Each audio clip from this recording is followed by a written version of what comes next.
नमस्कार दोस्तों। आज हम लोग बात करने जा रहे हैं इलेक्ट्रिकल में यूज होने वाले कंपोनेंट ट्रांसफार्मर के बारे में। ट्रांसफार्मर क्या होता है? Electrical transformer is a static electrical machine which transforms electrical power from one circuit to another circuit without changing the frequency. Transformer can increase or decrease the voltage with corresponding decrease or increase in the current. अभी जो यहाँ पे ये diagram दिख रहा है ये transformer है। इस टाइप से कुछ दिखता है। ट्रांसफार्मर क्या है? स्टैटिक डिवाइस है, क्योंकि इसके अंदर में कोई भी पार्ट मूवेबल नहीं है, ये पूरा फिक्स्ड पार्ट है। और इसका काम क्या होता है? दो काम होता है। पहला तो ये वोल्टेज को कम या ज़्यादा करता है एज पर आवर रिक्वायरमेंट। जैसे कि फैन का रेगुलेटर कैसा होता है, स्पीड कम या ज़्यादा करता है, जैसे हमें ज़रूरत होती है उसी टाइप से ये वोल्टेज को कम या ज़्यादा करता है। दूसरा काम इसका क्या होता है कि ये एक सर्किट से दूसरे सर्किट में ट्रांसफ़र करता है वोल्टेज को। दोनों देखते हैं कैसे करता है। तो सपोज आप देखे होंगे कहीं पे भी पावर स्टेशन होता है, इलेक्ट्रिसिटी प्रोड्यूस होता है, तो उसको बहुत दूर तक भेजना होता है। तो दूर तक भेजना होता है तो वो पावर लॉसेस होंगे। उसके लिए क्या करते हैं कि जितना वोल्टेज होता है उसको बूस्ट कर देते हैं ताकि वो दूर तक जाए, तो लॉस भी हो तो मिनिमम लॉस हो। तो यहाँ पे स्टेप अप ट्रांसफार्मर यूज होता है पावर बूस्ट करने के लिए। सेकंड होता है step down transformer. Step down में क्या होता है कि आपने देखा होगा कि जो अपना मेन वायर होता है, ट्रांसमिशन लाइन से आता है 11 केवीए का वोल्टेज सप्लाई रहता है। लेकिन हमारे घर में कितना यूज होता है? 230 या फिर 440 वोल्ट। तो ये 440 तक या 230 तक कैसे आता है? तो इसके लिए ट्रांसफार्मर लगे होते हैं हर बिल्डिंग के बाहर, या फिर हर सोसाइटी में एक बड़े सा ट्रांसफार्मर देखोगे। तो वो क्या करता है कि 11 केवीए को कम करके 440 तक लेकर आता है, मतलब हाई पावर से लो पावर। तो इसको बोलते हैं स्टेप डाउन ट्रांसफार्मर। तो दो टाइप के ट्रांसफार्मर एज ए फंक्शन समझ में आ गया, स्टेप अप स्टेप डाउन। इसके बारे में डिटेल्स में हम समझेंगे कि कैसे ये काम करता है। अभी इसका इंटरनल सर्किट देखते हैं। इंटरनल सर्किट कैसा होता है? इस टाइप का इंटरनल सर्किट होता है। उसमें दो पार्ट होते हैं, एक होता है कोर, दूसरा होता है वाइंडिंग। तो कुछ अंदर में इस टाइप से होता है। ये जो लोहे का फ्रेम है इसको हम बोलते हैं कोर। और जो इसके ऊपर में कॉपर के वायर को लिपटा रहता है, बहुत सारे कॉपर के वायर लिपटे रहते हैं, टाइटली क्लोज्ड कॉपर वायर रहते हैं। तो इसको बोलते हैं वाइंडिंग। ये कॉपर के भी हो सकते हैं, एल्यूमिनियम के भी हो सकते हैं। तो कॉपर में क्या होता है कि कॉपर हाईली कंडक्टिविटी उसका ज़्यादा होता है और उसका मैकेनिकल स्ट्रेंथ ज़्यादा होता है। तो इसके लिए ये उस टाइप के ट्रांसफार्मर बनाने के लिए काम आता है कि जो कि थोड़ा सा कॉस्टली हो और अच्छे क्वालिटी का। जबकि एल्यूमिनियम का क्या होता है कि सस्ता होता है कॉपर के कंपेयर में, और उसकी कंडक्टिविटी कम होती है, मैकेनिकल स्ट्रेंथ भी कम होता है। तो ये उस जगह पे यूज होता है कि जहाँ पे कि सस्ता ट्रांसफार्मर की ज़रूरत हो, सस्ती सर्किट हो, वहाँ पे जहाँ पे कि कम वेट के भी ट्रांसफार्मर से काम चल जाए। ठीक है। अभी ये जो फ्रेम है आप देख रहे होगे कि पत्ती पत्ती पत्ती पत्ती लगा हुआ है। तो ये पूरा एक बड़े लोहे से न बना के छोटे छोटे ब्लेड की तरह पत्तियों को आपस में ज्वाइंट कर करके बनाते हैं। इसके पीछे का रीजन है, इसके पीछे रीजन है एडी करंट लॉस। ये आपको लास्ट में समझ में आएगा कि एडी करंट लॉस क्या होता है और ये क्यों पत्ती नुमा स्ट्रक्चर को ज्वाइंट करके बनाते हैं। अभी ये सर्किट पे आते हैं। ये सर्किट है, ये सेम ही है, उसी का डायग्राम बनाया हुआ है। तो ये कॉइल सेम, ये फ्रेम कोर। ये जो लेफ्ट साइड है इसको हम बोलते हैं प्राइमरी वाइंडिंग, इसको बोलते हैं सेकेंडरी वाइंडिंग। ठीक है। प्राइमरी वाइंडिंग में क्या करते हैं कि इनपुट वोल्टेज कनेक्ट किया जाता है जो देना है। जनरली 230 वोल्ट, सपोज अभी एग्जांपल हम 230 वोल्ट लेके करते हैं। यहाँ पे 230 वोल्ट एसी कनेक्ट कर दिया ये दोनों वायर के बीच में। इस साइड में हम लोग लोड कनेक्ट करते हैं। लोड कुछ भी हो सकता है, इंडक्टिव, कैपेसिटिव, रेसिस्टिव। यहाँ पे दिख रहा है बल्ब, मतलब कि रेसिस्टिव लोड है। तो ये कनेक्ट कर दिए। अब क्या होगा कि जैसे इसमें वोल्टेज फ्लो होगा तो ये कॉइल के कारण इसमें मैग्नेट बनना चालू होगा, और ये मैग्नेट यहाँ से होते हुए ये प्राइमरी कॉइल से होते हुए सेकेंडरी कॉइल में ऐसा घूमने लगेगा। ये मैग्नेटिक फ्लक्स जो है ये यहाँ से घूमेगा, तो इससे क्या होगा कि ये वायर में एक ईएमएफ इंड्यूस होगा, जिससे कि ये बल्ब जलेगा और यहाँ पे वोल्टेज प्रोड्यूस होगा। मतलब कि आप देखोगे डायरेक्टली ये पार्ट और ये पार्ट कनेक्टेड नहीं है, लेकिन फिर भी यहाँ पे जो हम वोल्टेज दिए सेम वोल्टेज यहाँ पर ट्रांसफ़र हो गया। तो इस प्रोसेस को बोलते हैं म्यूचुअल इंडक्शन। इसी को थोड़ा सा और डिटेल्स में देखते हैं। तो ये हमारा कोर है, ये हमारा वाइंडिंग है, ये इनपुट वोल्टेज है, उसको हम लोग वीपी बोलते हैं। प्राइमरी कॉइल है, सब यहाँ पे ऑलरेडी मेंशन करके रखा हूँ। और ये नंबर ऑफ टर्न्स है, इसमें 1 2 3 4, अब देखोगे 10 टर्न्स है, तो उसको हम एनपी से डिनोट करते हैं, number of turns in primary winding, with number of turns in secondary winding NS. ठीक है, और ये वी एस वोल्टेज इन आउटपुट वोल्टेज, ये सेकेंडरी कोर। तो क्या होता है कि जैसे मैंने बताया कि स्टेप अप और स्टेप डाउन ट्रांसफार्मर होते हैं। तो अगर प्राइमरी वाइंडिंग का जो नंबर ऑफ टर्न्स ज़्यादा होगा सेकेंडरी वाइंडिंग से, तो स्टेप डाउन ट्रांसफार्मर, और सेकेंडरी वाइंडिंग का टर्न्स अगर ज़्यादा होगा प्राइमरी वाइंडिंग से, तो स्टेप अप ट्रांसफार्मर। ये भी आगे देखेंगे कि कैसे काम करता है। ये बेसिक पहले स्ट्रक्चर बता दे रहा हूँ, फिर उसके बाद उसका वर्किंग प्रिंसिपल सब कुछ बताऊंगा। अब ये देखिए क्या होता है जनरली कि कोई भी वायर में करंट फ्लो होता है, तो उसके परपेंडिकुलर में मैग्नेटिक फील्ड प्रोड्यूस होता है। हमेशा जो करंट और मैग्नेट दोनों एक दूसरे के परपेंडिकुलर होते हैं फेजर डायग्राम में।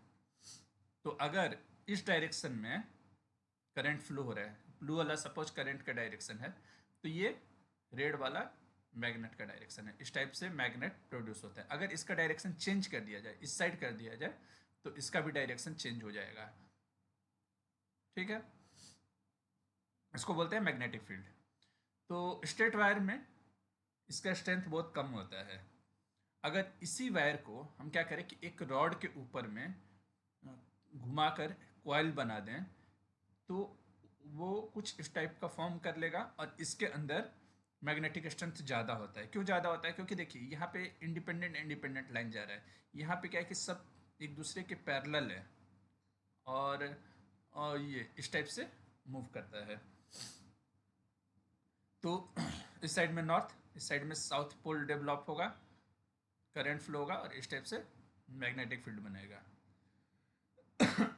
अब क्या है, ये प्रिंसिपल किसके प्रिंसिपल पे काम करता है? Faraday law of electromagnetic induction. Faraday law of electromagnetic induction क्या कहता है कि अगर वेरिएबल मैग्नेटिक फील्ड में कोई कंडक्टर रखा जाए, तो उसमें ईएमएफ जनरेट होता है। ईएमएफ मतलब similar to voltage, voltage generate होता है। तो अगर देखो यहाँ पे इनपुट में अगर हम ये एसी वोल्टेज दें, तो क्या फ़र्क पड़ेगा इसके ऊपर? एसी वोल्टेज में क्या हो रहा है, जीरो से मूव हो रहा है, होते होते होते ये रेड वाला देखिए मैक्सिमम जा रहा है। ठीक है, मैक्सिमम 230 या 315 या जितना भी है, मान के चलिए कि मैं 5 वोल्ट लिया हूँ, तो 0 से 5 वोल्ट तक जा रहा है, ग्रेजुअली बढ़ रहा है।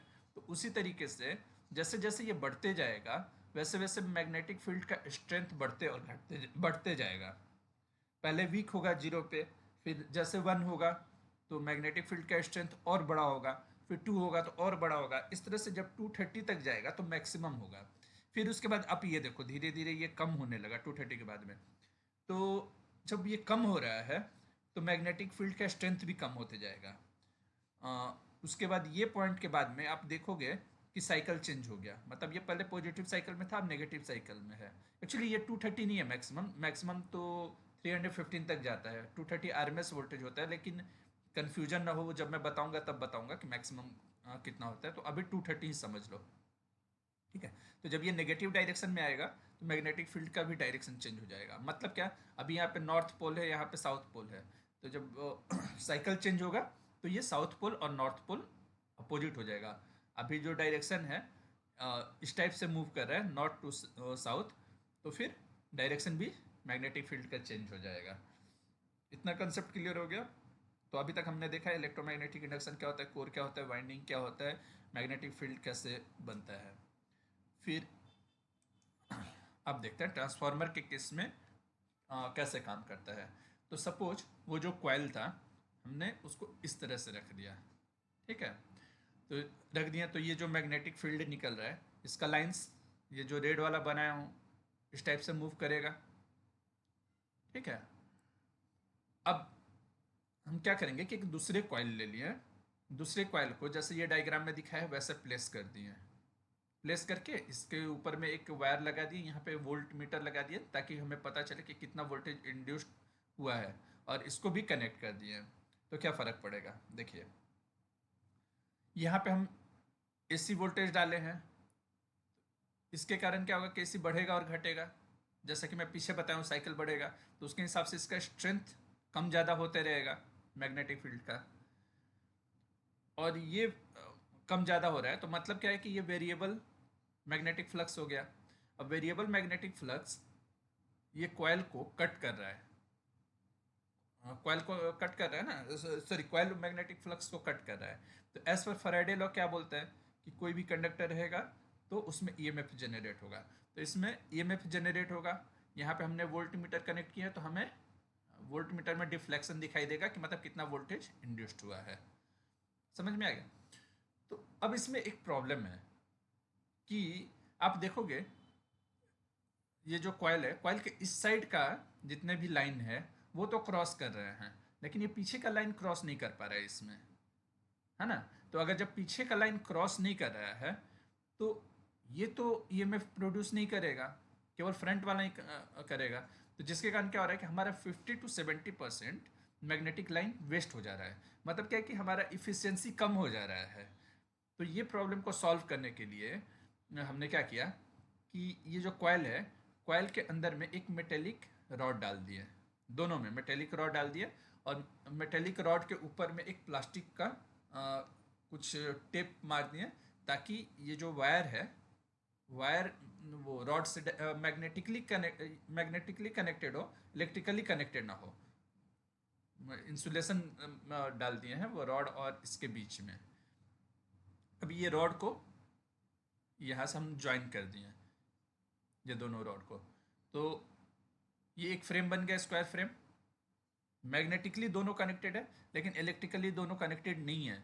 क्यों? क्योंकि दोनों के कॉइल के नीचे में इंसुलेशन डाला हुआ है। इतना बात समझ में आ गई।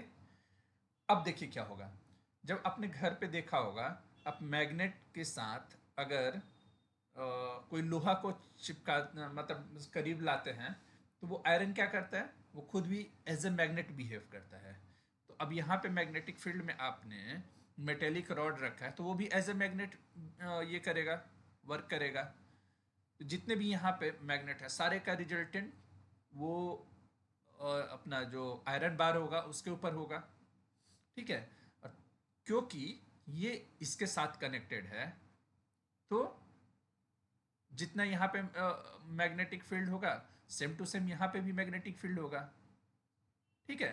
तो मैग्नेटिक फील्ड के कारण यहाँ ईएमएफ जनरेट होगा। लेकिन अब देखिए यहाँ पे क्या फ़ायदा हो गया, जो ये पीछे वाला बर्बाद हो रहा था मैग्नेटिक लाइन, अब वो वेस्ट नहीं होगा, ठीक है, पूरा का पूरा यूटिलाइज हो रहा है। तो अब क्या होगा कि मैग्नेटिक फ्लक्स यहाँ से होते हुए ये कोर से होते हुए ये चारों तरफ घूमने लगेगा। अभी देखिए मैंने मैग्नेटिक फ्लक्स बोला, तब से मैं मैग्नेटिक लाइन बोल रहा था। तो मैग्नेटिक लाइन और मैग्नेटिक फ्लक्स में क्या डिफरेंट है, तो देखिए मैग्नेटिक फ्लक्स क्या होता है, the rate of change of the magnetic field per unit area, मतलब कि पर यूनिट एरिया में कितने से मैग्नेटिक लाइन पास हो सकते हैं उसको मैग्नेटिक फ्लक्स बोलते हैं। तो पहले तो ओपन था, अब क्या हो गया कि एक उसको क्लोज्ड पाथ मिल गया, डायरेक्शन मिल गया, मेटेलिक बार के कारण किसी डायरेक्शन में जाना है, तो अब क्या, अब से मैग्नेटिक फ्लक्स बोलेंगे। अब आप ये डायग्राम को देख के कुछ कुछ इस तरह का स्ट्रक्चर समझ आने लगा, यहाँ पे कॉइल है, यहाँ से मैग्नेटिक फ्लक्स जा रहा है, ये स्ट्रक्चर बन गया। तो अभी आपको समझ में आ रहा होगा कि ये कोर क्यों है, यहाँ पे कॉइल क्यों है, यहाँ पे कैसे ईएमएफ इंड्यूस्ड हो रहा है। इतना समझ में आ गया। अभी एक क्वेश्चन आता है कि ये क्या बोलते हैं, प्लेट की तरह क्यों बनाया है, एक ही लोहे का बना देते तो क्या दिक्कत होती। तो उसका जवाब आपको थोड़ी देर के बाद में मिलेगा, जब हम लोग इसमें लॉसेस के बारे में पढ़ेंगे, लॉस एडी करंट लॉसेस, तभी आपको समझ में आएगा कि ये क्यों इस टाइप का स्ट्रक्चर है। तब तक देखते हैं क्या है नेक्स्ट। फिर उसके बाद है ये। तो अब देखो, मैंने स्टार्टिंग में ही बताया था कि ट्रांसफार्मर दो टाइप का होता है, एक स्टेप अप और दूसरा स्टेप डाउन। स्टेप अप और स्टेप डाउन कैसे काम करता है वो समझते हैं। तो मैंने बताया था कि कोर के अंदर में मैग्नेटिक फ्लक्स मूव करता है। तो ये मैग्नेटिक फ्लक्स कितना मूव करेगा उसको हम लोग एक वेरिएबल मान लेते हैं, फाई। फाई मैग्नेटिक फ्लक्स जा रहा है, ठीक है। और यहाँ पे जो ईएमएफ इंड्यूस्ड हो रहा है उसको हम मान लेते हैं ई वेरिएबल। तो ई और फाई के बीच में रिलेशन क्या होता है, E equal to minus d phi upon d T.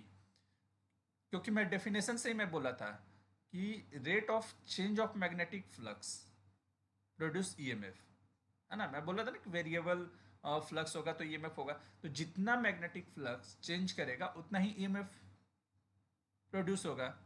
D phi upon d t मतलब कि टाइम के साथ कितना फ्लक्स बदल रहा है, ठीक है। एक और फॉर्मूला है VP equal to N P into ई।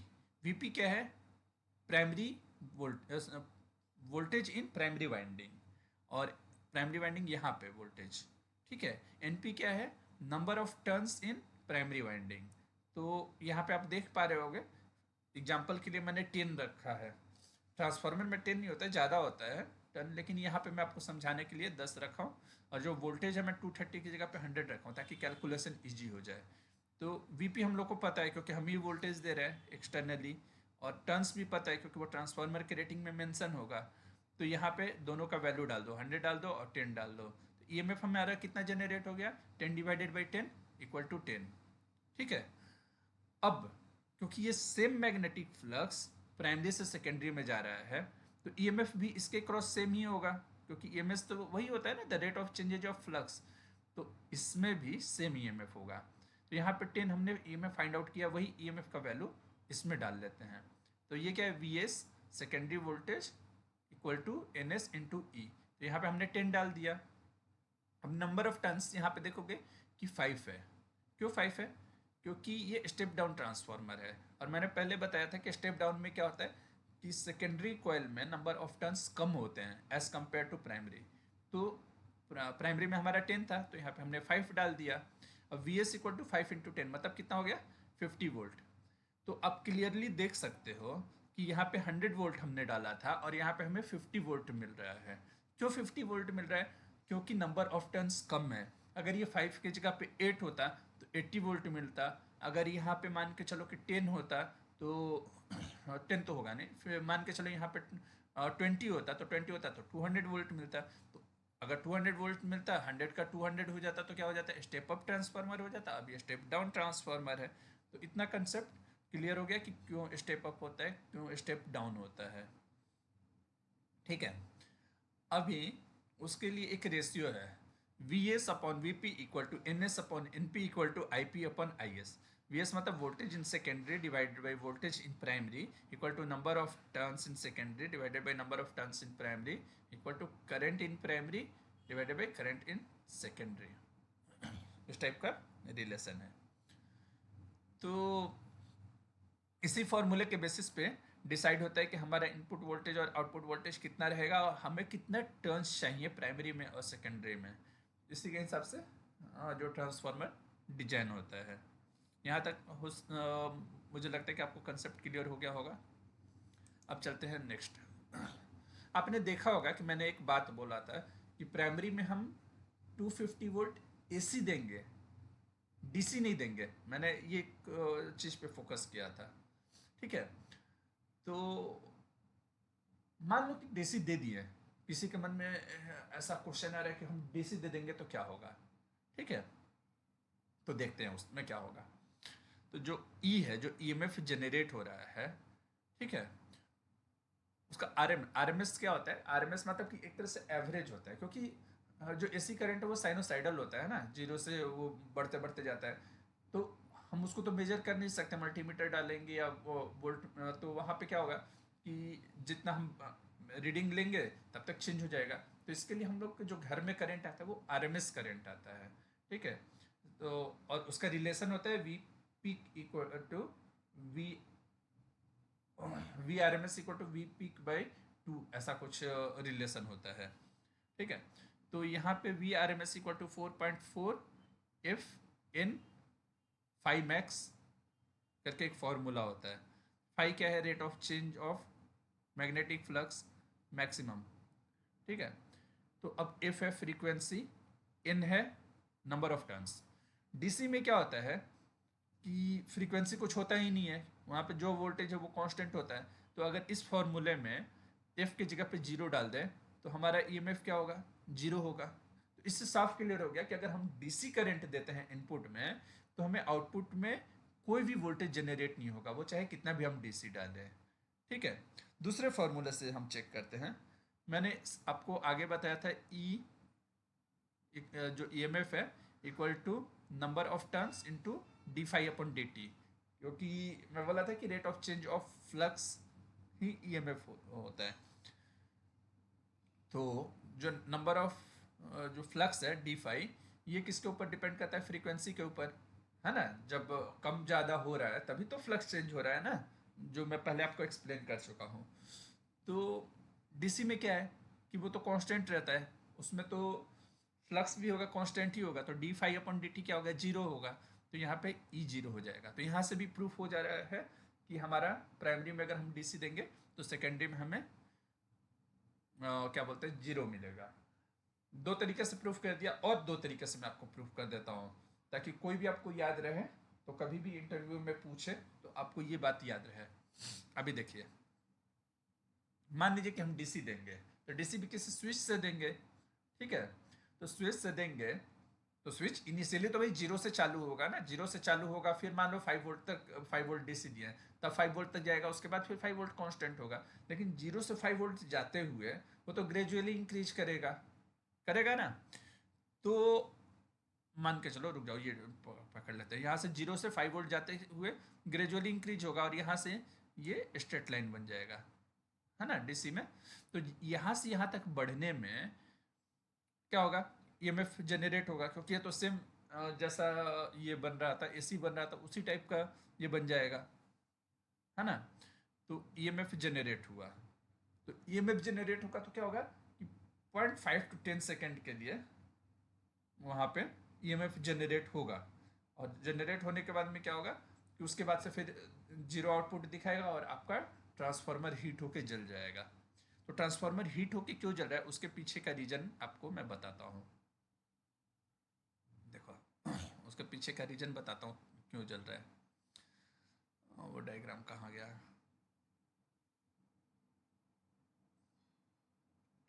देखो, V equal to I R होता है ओम्स लॉ के हिसाब से।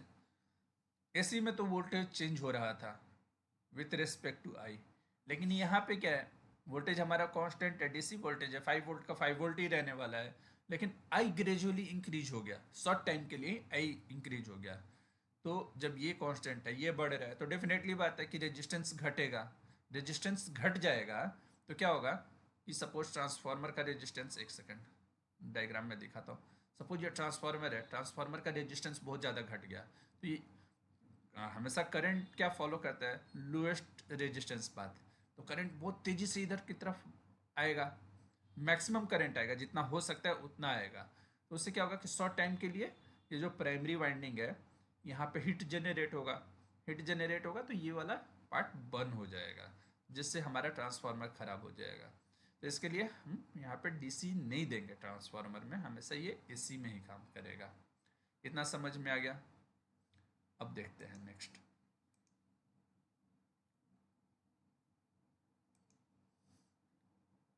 क्या है कि ट्रांसफार्मर और इलेक्ट्रिक मोटर में क्या डिफरेंस है। देखो, दोनों चीज़ है, किस पे काम करे, Faraday law of mutual induction, ठीक है।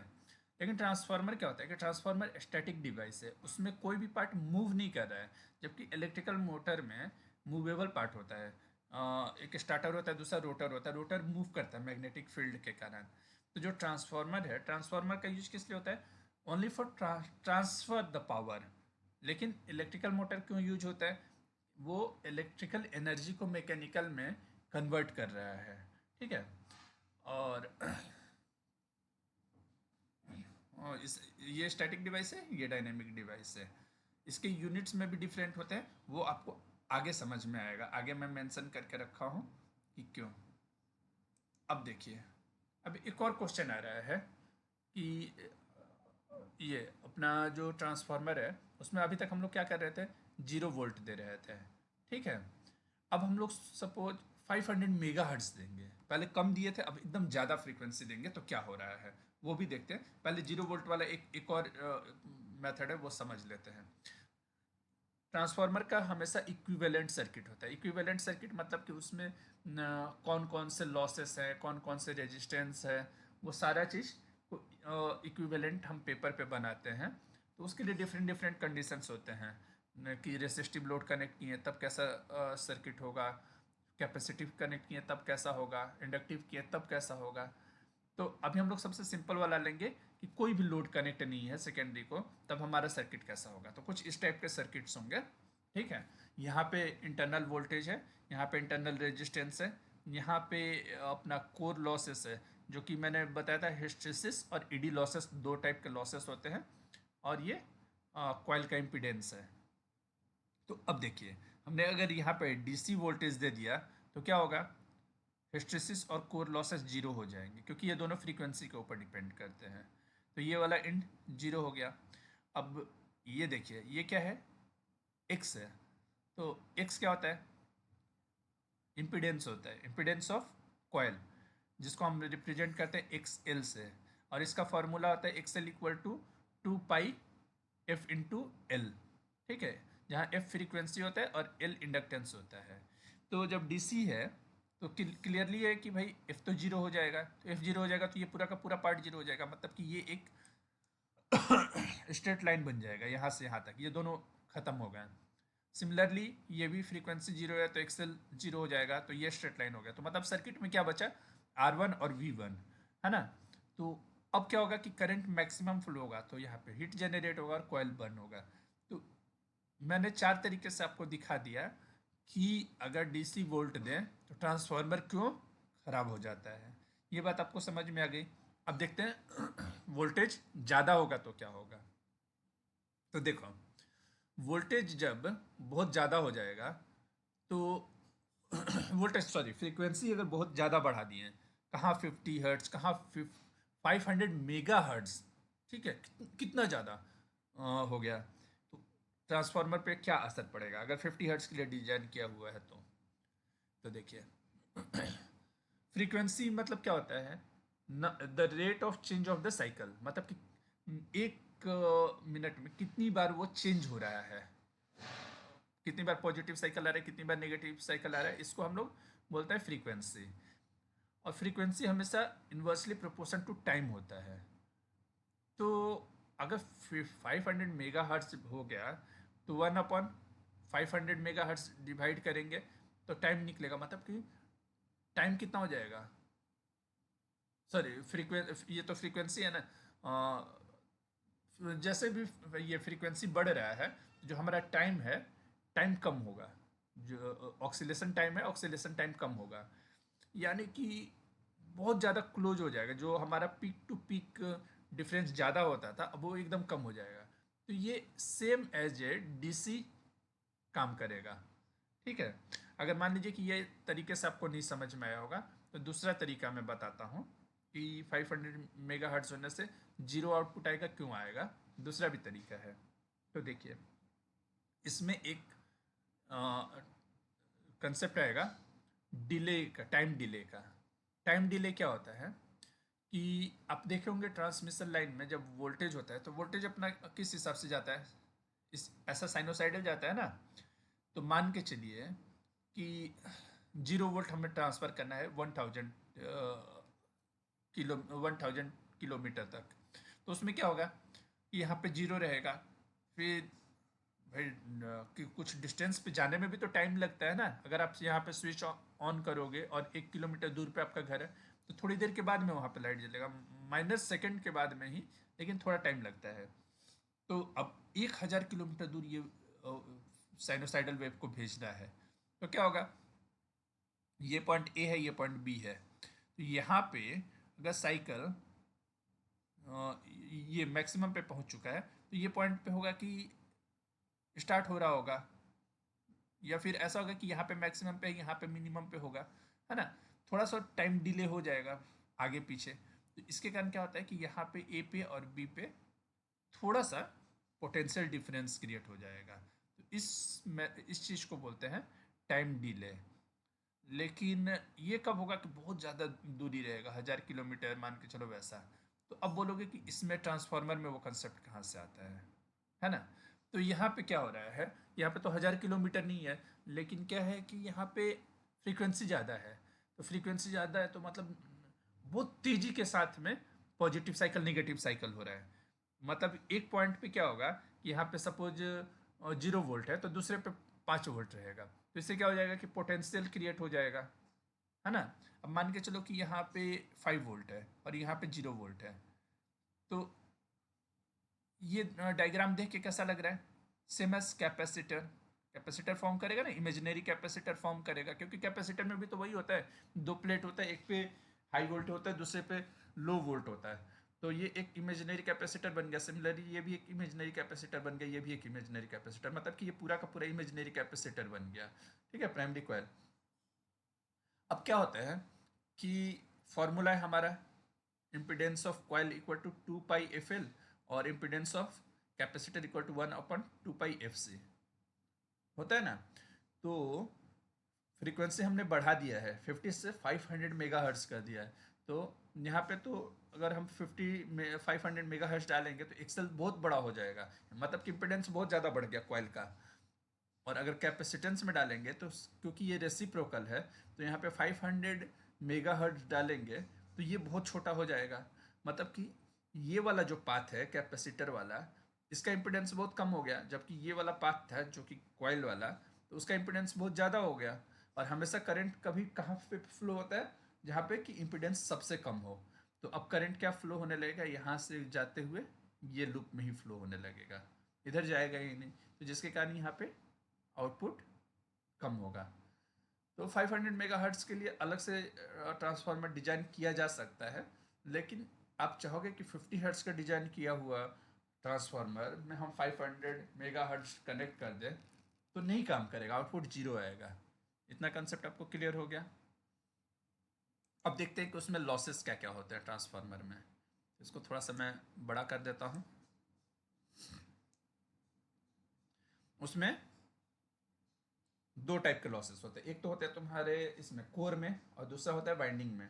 तो कोर में जो लॉस होता है वो एक होता है हिस्टेसिस लॉस और दूसरा होता है एडी करंट लॉस। और जो वाइंडिंग में लॉस होता है वो होता है कॉपर लॉस, फिर स्ट्रे लॉस और डाइलेक्ट्रिक लॉस। तो यहाँ पे देखते हैं कि हिस्टेसिस लॉस और एडी करंट लॉस क्या होता है। तो ये देखो, तो हिस्टेसिस लॉस क्या होता है कि सपोज हमने जब पॉजिटिव एसी करंट दिया, तो जब ये पॉजिटिव साइकिल है तो क्या हो रहा है, ये ग्रेजुअली बढ़ रहा है ना पॉजिटिव साइकिल में। यहाँ से फिर मैग्नेटिक फ्लक्स भी धीरे धीरे बढ़ेगा और इस डायरेक्शन में फ्लो होते जाएगा। मानते हो इस डायरेक्शन में फ्लो होगा जब ये पॉजिटिव में है। तो सिमिलरली नेगेटिव साइकिल में ये इस डायरेक्शन में फ्लो होना चाहिए। जब ये नेगेटिव साइकिल ऐसा बढ़ रहा है तो ये डायरेक्शन में फ्लो होना चाहिए। तो आइडियली क्या होना चाहिए कि जब जैसे ही ये पॉजिटिव साइकिल है ऐसा इधर से, ये डायरेक्शन इस टाइप से ऐसा मूव होना चाहिए, और जैसे ही नेगेटिव आ जाए वैसे ही इसको उल्टा हो जाना चाहिए। बट आइडियली ये होता, आइडियली तो होना चाहिए बट प्रैक्टिकली ये नहीं होता। प्रैक्टिकली क्या होता है कि ये ऐसा मूव कर रहा है, लेकिन जब नेगेटिव आता है तो फिर थोड़ा सा टाइम लेता है रिवर्स होने के लिए, उसके बाद ये डायरेक्शन में होता है। सिमिलरली जब नेगेटिव से पॉजिटिव जाना हुआ तो भी ये टाइम लेता है। तो इसके कारण क्या होता है, इसमें कोर में ये हीट जनरेट होता है, जिसके कारण ट्रांसफार्मर में लॉसेस होते हैं। ठीक है, सेम इसमें भी लॉसेस होते हैं। तो इस टाइप के लॉसेस को हिस्टेरिस लॉसेस बोलते हैं। अब ग्राफ में समझते हैं, ये फ्लक्स डेंसिटी है, ये मैग्नेटिक फोर्स है। तो क्या है कि देखो, जब ये जीरो है तब यहाँ पे जीरो होना चाहिए था, जब ये बढ़ रहा है तो ये भी धीरे धीरे एकदम स्ट्रेट लाइन में बढ़ना चाहिए था यूनिफॉर्मली। और जैसे ही ये मैक्सिमम पहुंचा, यहाँ पे मैक्सिमम पहुंचना चाहिए था। जब ये नेगेटिव जा रहा है तो ये भी रिटर्न होकर यहाँ जीरो आना चाहिए था। और जब ये नेगेटिव साइकिल है तो यहाँ पे भी स्ट्रेट लाइन में आना चाहिए था। लेकिन प्रैक्टिकली ऐसा हो नहीं रहा है। ये क्या हो रहा है कि थोड़ा सा कर्व होके आ रहा है।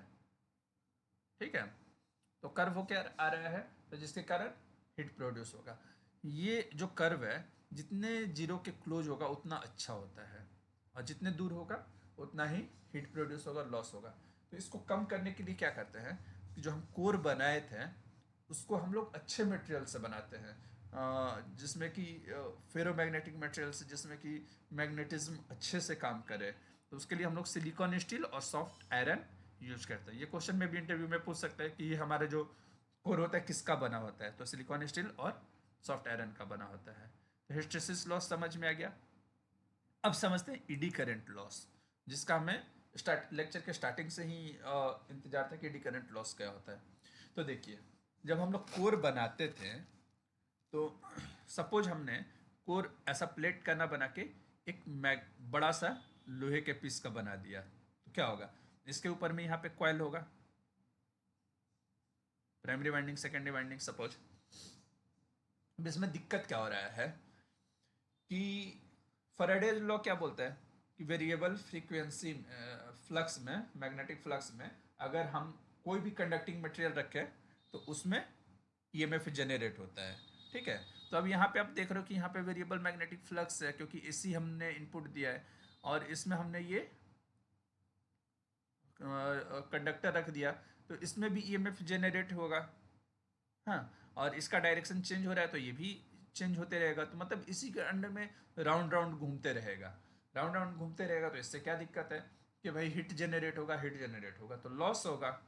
तो इस टाइप के लॉस को बोलते हैं ईडी करंट लॉस। अब ईडी मतलब कि भंवर भंवर की तरह ऐसा घूमते रहेगा, एक ही जगह पे वो घूमते रहेगा, जैसा साइक्लोन घूमता है उस टाइप से। तो इसको कम करने के लिए एक तरीका क्या है कि हम जो ये इतना बड़ा लोहा ले रहे थे उतना ना लेके इसको हम छोटे छोटे एरिया में तोड़ दें। ऐसा क्यों हम तोड़ते हैं, क्योंकि देखो हमारा एक फॉर्मूला होता है R equal to rho L upon A. ठीक है, मतलब resistance equal to resistivity into length upon area. Area क्या है, इन्वर्सली प्रोपोर्शन है। तो अगर हम एरिया को घटा दें तो क्या होगा, हमारा रेजिस्टेंस बढ़ेगा, और रेजिस्टेंस बढ़ेगा तो करंट फ्लो कम होगा। इतना कंसेप्ट क्लियर हो गया। तो हम इसको एरिया को कम कर दिए, मतलब क्या किए, ये जो पूरा लोहा था उसका थिकनेस को एकदम पतला पतला कर दिया ब्लेड की तरह, और हर के बीच में इंसुलेटिंग मटेरियल डाल दिया। मतलब ये इसके साथ कनेक्ट नहीं है, ये इसके साथ कनेक्ट नहीं है, ये इसके साथ कनेक्ट नहीं है, इलेक्ट्रिकली कनेक्टेड नहीं है, और सबको जोड़ के हम कोर बना दिए। जैसा ये देखिए पतले पतले प्लेट्स लेके ऐसा जोड़ के कोर बना दिए। अब क्या होगा, एरिया कम हो जाने से यहाँ से जो ईडी करंट है ये छोटा सा है, यहाँ पे भी कम ईडी करंट पास होगा, ये कम कम कम पास होगा, और दोनों के बीच में इंसुलेटिंग मटेरियल है तो ये समेसन नहीं हो पाएगा। तो मतलब छोटे छोटे ईडी करंट होंगे तो लॉसेस हमारे कम हो गए। तो इस कारण से प्लेट नुमा कोर बनाते हैं, जो कि हम स्टार्टिंग में देखे थे, यहाँ पे प्लेट नुमा कोर है। ठीक है, और इसके पीछे का मैं रीजन तभी नहीं बताया था, मैं बताया था कि जब आपको ईडी करंट के बारे में जानोगे तभी आपको कंसेप्ट क्लियर होगा। तो जहाँ तक कि मुझे लग रहा है कि अभी तक मैं सब चीज़ एक्सप्लेन कर चुका हूँ ट्रांसफार्मर का। अब देखते हैं आगे में मैं क्या मेंशन किया हूँ। ये तो हो गया, ईडी करंट भी हो गया। अब टाइप ऑफ ट्रांसफार्मर, तो टाइप ऑफ ट्रांसफार्मर बहुत सारे टाइप के ट्रांसफार्मर होते हैं। Based on supply single phase transformer होता है और 3 फेज ट्रांसफार्मर होता है। ये तो हमने जो भी बात किया है अभी तक सिंगल फेज का बात की है। 3 फेज में क्या होता है कि 3 प्राइमरी वाइंडिंग होंगे अलग अलग फेज के लिए, RYB फेज के लिए, और 3 सेकेंडरी वाइंडिंग होंगे। इसके बारे में मैं एक अलग सा वीडियो बनाऊंगा, क्योंकि इसमें बनाऊंगा तो बहुत ज़्यादा टाइम हो जाएगा। ठीक है, दूसरी बात है वाइंडिंग के हिसाब से, तो एक ऑटो ट्रांसफार्मर होता है, 2 वाइंडिंग ट्रांसफार्मर होता है, 3 winding 6 winding transformer. Based on construction तो कोर टाइप होता है और सेल टाइप होता है। ठीक है, बेस्ड ऑन सर्विसेज तो डिस्ट्रीब्यूशन ट्रांसफार्मर होता है, पावर ट्रांसफार्मर होता है। पावर ट्रांसफार्मर कौन सा है, जो कि आप रोड पे देखते हो, बड़ा सा ट्रांसफार्मर होता है जो कि हाई वोल्टेज को लो वोल्टेज में कन्वर्ट करता है, और उसमें क्या होता है कि एक ऑयल टैंक होता है, ऑयल टैंक के अंदर में कॉयल को रखा रहता है ताकि वो गर्म ना हो सके। ठीक है, उसके बारे में भी बाद में डिटेल में बताएंगे।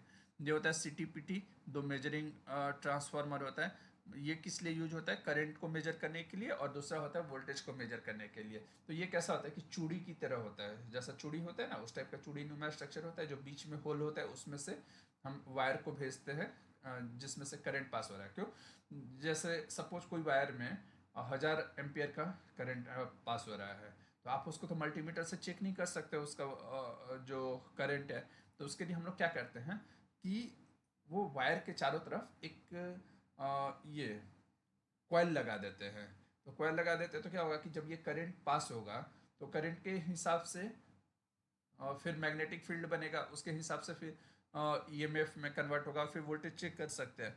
तो उसके लिए हम लोग उस टाइप का चूड़ी नुमा स्ट्रक्चर होता है और उसमें से पास होता है, उसको हम लोग सेटी बोलते हैं। और उसी टाइप का एक होता है पीटी होता है।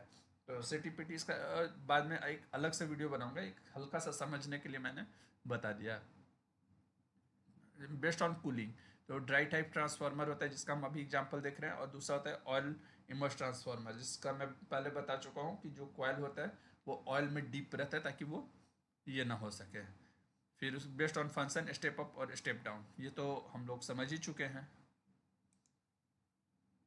अब देखते हैं कि इलेक्ट्रिक फील्ड और मैग्नेटिक फील्ड के बीच में क्या डिफरेंस है। ठीक है, तो इसके लिए फिर से हम पीछे वाला डायग्राम पे आ जाते हैं, इलेक्ट्रिक फील्ड और मैग्नेटिक फील्ड। तो देखो, अगर किसी से पूछा, इंटरव्यू में ये क्वेश्चन पूछता है, तो अगर किसी से पूछा जाए मैग्नेटिक फील्ड क्या है, तो आप बोल दोगे कि भाई मैग्नेट के चारों तरफ जो फील्ड्स होते हैं वो मैग्नेटिक फील्ड होते हैं, नॉर्थ पोल से साउथ पोल डायरेक्शन होता है, तो ये मैग्नेटिक फील्ड। ये तो आपको डायग्राम से भी क्लियर हो गया और पहले मैं बता चुका हूँ। लेकिन इलेक्ट्रिक फील्ड क्या होता है, तो इसी के हिसाब से कोई स्टूडेंट बोलेगा कि जो इलेक्ट्रिसिटी फ्लो हो रहा है उसके चारों तरफ जो फील्ड है उसको इलेक्ट्रिक फील्ड बोलते हैं, तो नहीं, वो गलत हो जाए। क्योंकि ये देखो, इलेक्ट्रिक जो पास हो रहा है उसके चारों तरफ क्या है? मैग्नेट है। तो इलेक्ट्रिक फील्ड नहीं है। इलेक्ट्रिक फील्ड क्या होता है कि सपोज आपने कॉम्ब लिया, कॉम्ब लेके अपने बालों में रब किए, और रब करने के बाद में उसको जब टच करेंगे पीस ऑफ पेपर के साथ में, तो वो पीस ऑफ पेपर आपके कॉम्ब में चिपकेगा। क्यों चिपकेगा? क्योंकि हर चीज़ में इलेक्ट्रॉन, प्रोटॉन और न्यूट्रॉन होता है। तो जब आपने ड्राई हेयर में रब किया तो आपका जो कॉम्ब का इलेक्ट्रॉन है वो निकल के हेयर में आ गया, या हेयर का उधर ट्रांसफ़र हुआ। ठीक है, तो ट्रांसफर हुआ तो कॉम में क्या हो गया कि एक पोटेंशियल जनरेट हो गया। कॉम में मान के चलो कि एक इलेक्ट्रॉन कम हो गया। अब वो क्या करेगा, जब आप पीस ऑफ पेपर के पास लेके जाओगे तो वो कोशिश करेगा कि उससे इलेक्ट्रॉन खींच लो। तो वो इलेक्ट्रॉन को खींचेगा तो उसके कारण पेपर वो साथ में आता है।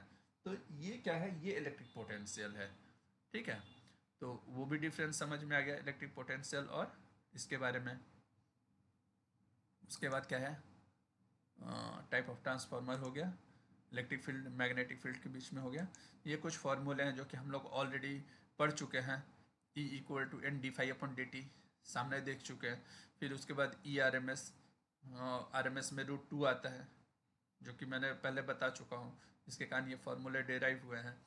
अब ये चीज़, power in primary winding equal to power of secondary winding, definitely बात है, क्योंकि सेम मैग्नेटिक फ्लक्स है और मैग्नेटिक फ्लक्स के कारण ही EMF जनरेट हो रहा है और उसी के कारण पावर हो रहा है। तो VP = VS होगा ही होगा। और VP क्या होता है? पावर का फॉर्मूला होता है वोल्टेज इंटू करेंट। तो voltage in primary into current in primary equal to VS/IS। तो ये एक फार्मूला है, इसके ऊपर न्यूमेरिकल पूछ सकता है। तो आई होप कि ट्रांसफार्मर के बारे में सब क्लियर हो गया होगा। अगर कुछ डाउट है तो आप पूछ सकते हो। धन्यवाद।